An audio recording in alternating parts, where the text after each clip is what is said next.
আনিস, আনিস ওঠো, শুনতে পাচ্ছো? কি হয়েছে? এত রাতে ডাকছো কেন? ঘুমাতে দাও। আরে ঘুমাচ্ছ কি? একটা শব্দ হচ্ছে, শুনতে পাচ্ছ না? কিসের শব্দ? আমি তো মশা প্যান প্যান করা ছাড়া আর কিছুই শুনতে পাচ্ছি না। তুমি নিশ্চয়ই স্বপ্ন দেখেছো।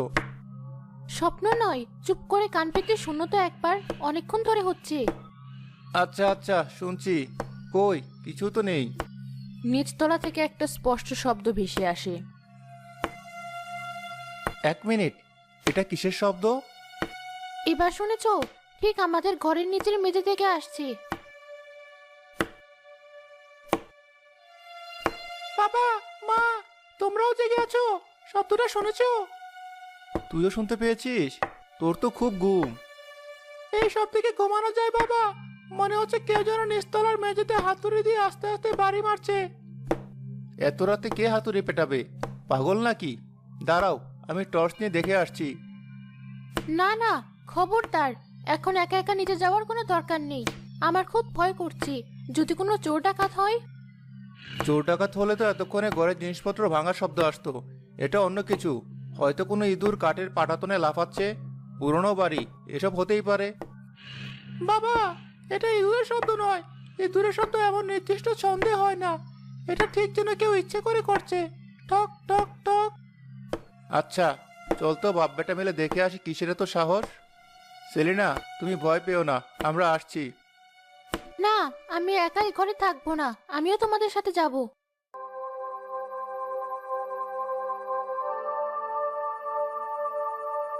কই, এখানে তো সব শান্ত, কোনো শব্দ নেই। কি আশ্চর্য, আমরা নামতেই থেমে গেল।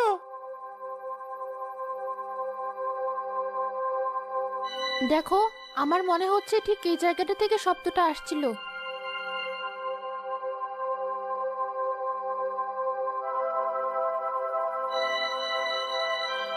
না, কিচ্ছু শোনা যাচ্ছে না। বললাম তো কিছু না। চলো, এবার শুয়ে পড়া যাক। কাল সকালে সবার আগে জালাল মিয়াকে জিজ্ঞেস করতে হবে ব্যাপারটা।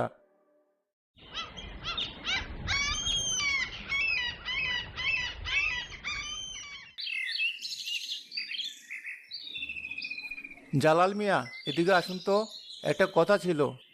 জি সাহেব, বলুন।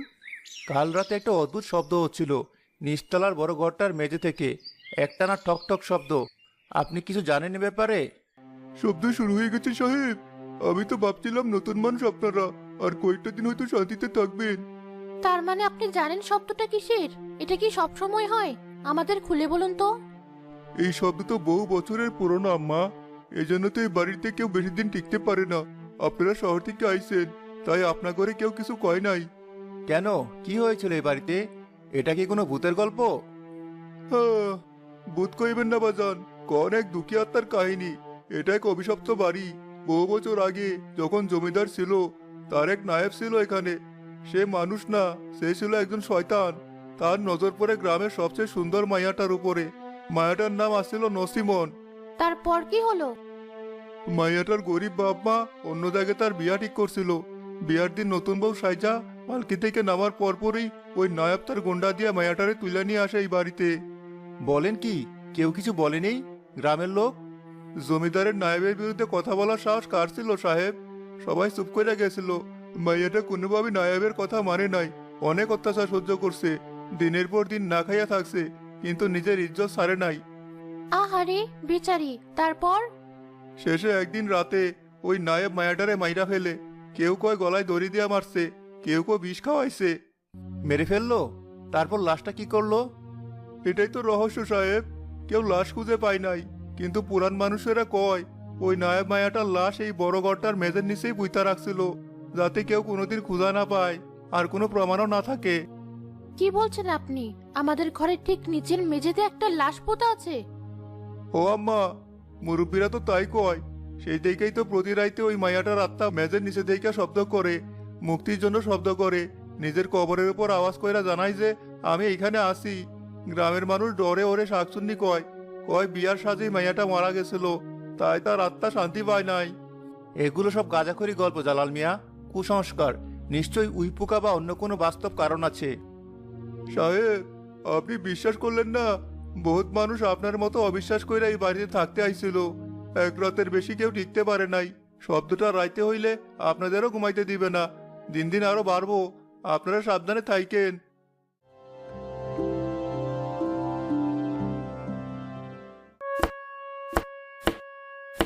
আনিস, আমি আর পারছি না, আমার মাথা ছিঁড়ে যাচ্ছে। এই শব্দটা বন্ধ করো। আমি কিভাবে বন্ধ করব? আমার নিজেরই তো পাগল পাগল লাগছে। শব্দটা আগের চেয়ে অনেক বেড়েছে। মনে হচ্ছে যেন কেউ ভেতর থেকে বেরোনোর জন্য দরজা ভাঙার চেষ্টা করছে। আমরা এই বাড়ি ছেড়ে চলে যাই আনিস, কাল সকালে চলে যাব। আমি এই অভিশপ্ত বাড়িতে আর এক মুহূর্তও থাকবো না। আমার দম বন্ধ হয়ে আসছে।